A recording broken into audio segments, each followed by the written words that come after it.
بسم اللہ الرحمن الرحیم۔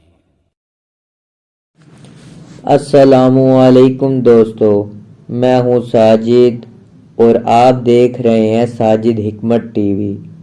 دوستو، امید کرتا ہوں آپ لوگ سب خیریت سے ہوں گے۔ دوستو، آج میں آپ کو پرانی سے پرانی خارش، داد اور چنبل کو ختم کرنے کا علاج بتاؤں گا۔ دوستو، ویڈیو میں آگے بڑھنے سے پہلے درخواست ہے کہ ساجد حکمت ٹی وی کو لازمی سبسکرائب کریں اور ساتھ ہی ساتھ بیل آئیکن کا بٹن لازمی دبا دیں تاکہ ہر آنے والی نئی ویڈیو آپ تک پہنچ سکے۔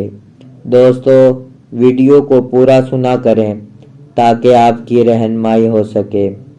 اگر کسی کو پرانی خارش ہے یا داد ہے یا چنبل، اس کو چاہیے ایک کیلے کا پیسٹ بنائے اور اس میں ناریل کا تھوڑا سا تیل ڈال کر لگائے۔ صرف 3 دن کرنے سے پرانی خارش اور داد اور چنبل بالکل ختم ہو جائیں گے۔